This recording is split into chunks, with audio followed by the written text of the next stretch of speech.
What is good, Ninja? OJ over here from PlayerEssence, and welcome to the PE Nintendo Switch and Gaming news video. Today, we have some great topics for you guys, in addition to the Media Create sales charts in terms of Splatoon 2 and also the Nintendo Switch hardware. Remember the numbers that I went over earlier, if you saw my previous video, were Famitsu numbers, so we have the accurate count for Media Create as well. And a little bit of a head scratcher for me when it comes to Final Fantasy 15, but there is news there, so let's go ahead and get right into it. So, Graceful Explosion Machine is coming to the PS4 and PC on August 8th. The Nintendo Switch side-scrolling arcade shooter announced for additional platforms here. So side-scrolling arcade shooter Graceful Explosion Machine that launched on the Nintendo Switch back in April, which is a fantastic game, is coming to the PlayStation 4 and PC on August 8th. The developers Vertex Pop has announced. Here's an overview of the game via the Steam page. Skillfully pilot the Graceful Explosion Machine, a fighter ship armed with a ludicrously overpowered quad weapon array. Lost in deep space, you'll shoot, dash, and combo your way through jewel-hued uncharted planets, fighting an alien armada to find a way home. The Gem Fighter is the most advanced single pilot fighter in the galaxy, offering precise controls, nimble movement, and devastating firepower. Here are the key features of the game. Blisteringly intense side-scrolling arcade shooter, devastatingly powerful quad weapon array, 4 unique and dynamic weapons, survive an alien onslaught in 30+ levels across 4 distinct planets, gorgeous visuals bursting with vibrant colors, and bold geometric design, hypnotic synthesizer-driven soundtrack, extensive statistics and rankings encouraging replayability to perfect the combo system, compete in score attack mode, a finely tuned experience for racking up big scores. You can check out the PlayStation 4 and PC announcement trailer as well, and this game is actually really hype. It's really fun to play. I would say portably. I mean, I guess you can do the whole remote play with the PS Vita and all that, but it's still fun to play on the big screen TV as well. I just like to play it a little bit more when it comes to the portability of the Switch, but it's still a great game no matter what TV or screen you're playing it on, and it's coming to the PS4 and the PC. The Nintendo Switch version of the game is also getting an update to have like more stylish as far as the results screen. They've redone all of that, plus there's going to be faster load times, better AI and stuff. So yeah, things are getting all around better for Vertex Pop and Graceful Explosion Machine. I bet it did pretty well on the Nintendo Switch, so they're able to add in and continue supporting the game post-launch. So really cool shout outs to Vertex Pop for the success of the game so far, and hopefully the PC and PS4 bring in even more sales for the company so they can get bigger and make a sequel or make a brand new game on Nintendo Switch, PS4, PC, and all of that. Alright, and moving into the next article here. Final Fantasy 15's multiplayer expansion Comrades closed online test set for August 3rd through the 8th. So worldwide test is available for Season Pass and Digital Premium Edition owners. Now remember, this is not Final Fantasy 14, this is Final Fantasy 15. Apparently it's getting some online multiplayer and an expansion. I don't know what Square Enix is doing, but I'll talk about this in a bit. So Square Enix has announced that it will host a worldwide closed online test for its upcoming Final Fantasy 15 multiplayer expansion Comrades from August 3rd through the 8th. Users who have purchased Final Fantasy 15 Season Pass or Digital Premium Edition will be able to participate in the closed online test. A download will be made available for the PlayStation Store and Xbox Store on August 2nd. Here's an overview of the closed online test. So there's different playable characters. You can create, control, and save up to 8 avatars. The full release will have more, and you'll get experience points from defeating enemies and completing quests. You have the avatars, customize them, you have your base. At least in the test version, you can go through a base tutorial, and then in the full one, you can have like a full city with much more of a base. You have weapons, you have katanas, clubs, daggers, shuriken weapons. Attack patterns vary from those of Noctis as well. And then, of course, in the full release, there'll be far more as far as different attack patterns and arsenals. You have royal signs, where you can invoke powers of the sovereigns. For your avatar with this new feature, equip 1 of 4 default royal signals in the test version, then there'll be even more in the final version.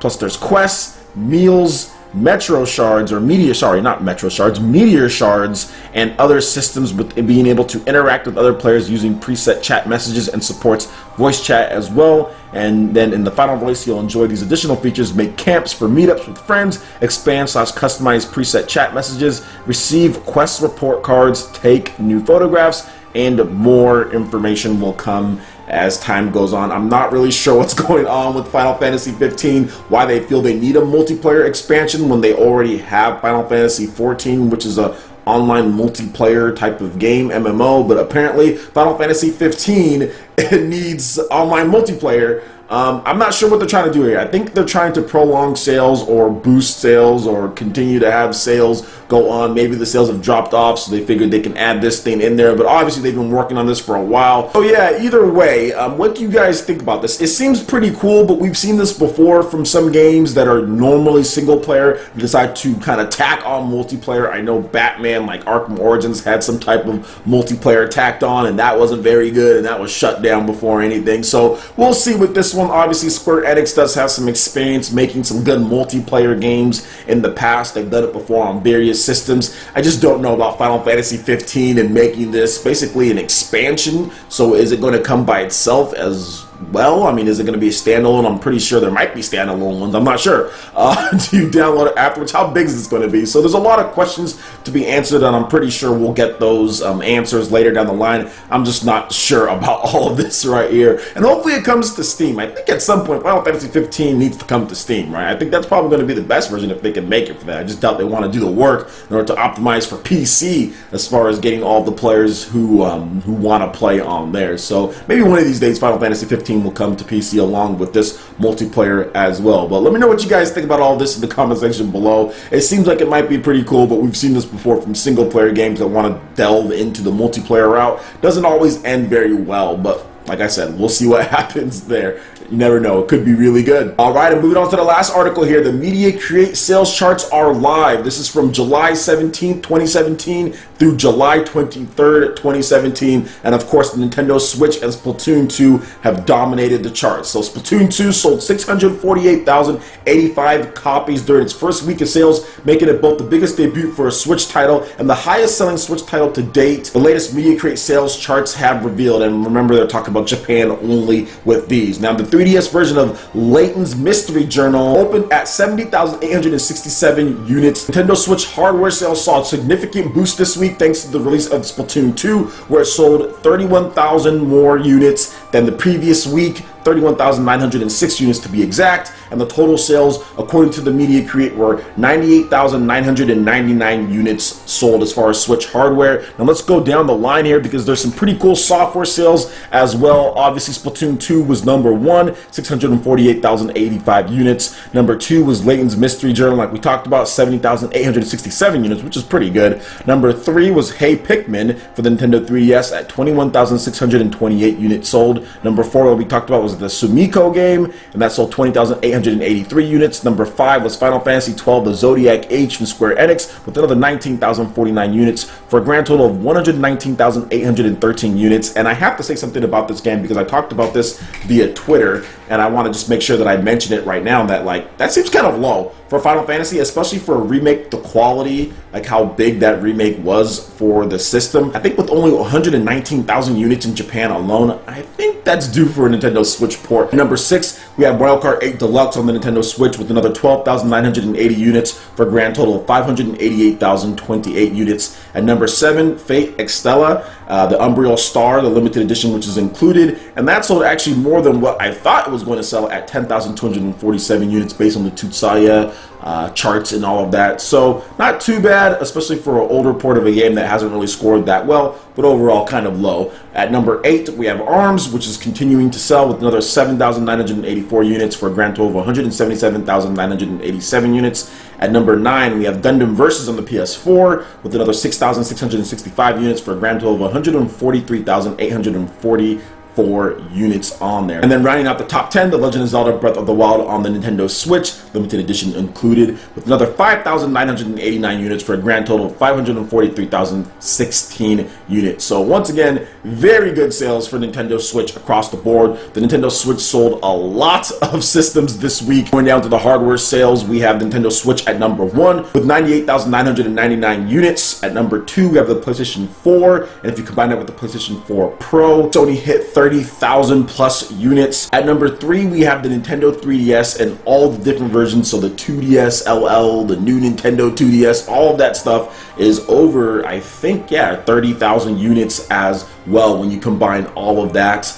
and then there's the PlayStation Vita and all that, which Vita is definitely sinking in Japan, so that's being phased out in favor of the Nintendo Switch. And I think the Nintendo Switch is probably taking the place of a lot of Vita sales at this point, because you're essentially getting the best version of a Vita, right? You're getting the real successor to a Vita, probably in a lot of their eyes. So that's why I think Vita sales are really tailing off, because there's still software coming out for the system, but the Nintendo Switch is just out and is just basically bigger and badder, right? So I think a lot of people are shifting over, and a lot of those sales that the Vita got are now going to the Nintendo Switch. So a lot of great sales data here. What do you guys think about all this? Obviously, Splatoon 2 was big for Nintendo, and I knew it was going to be big. We had the pre-orders at around 800,000 units as far as what some of the early reports were saying, and yeah, I would say that was about accurate if you look at the sales of just the retail units, because remember, this doesn't count digital sales at all. So if you're thinking about that, nearly 700,000 people went out there and picked up their pre-orders or whatever the case was, and maybe more even bought it the week after, because remember, this is just 3 days of sales data. Splatoon 2 has been out since the 21st, so there is more data coming out even afterwards, and I'm pretty sure that this game is going to top 1 million units probably by the end of the month or so in Japan. It's going to get there, because Splatoon 2 is just a massive hit at this point. Obviously, people worldwide are playing it and loving it.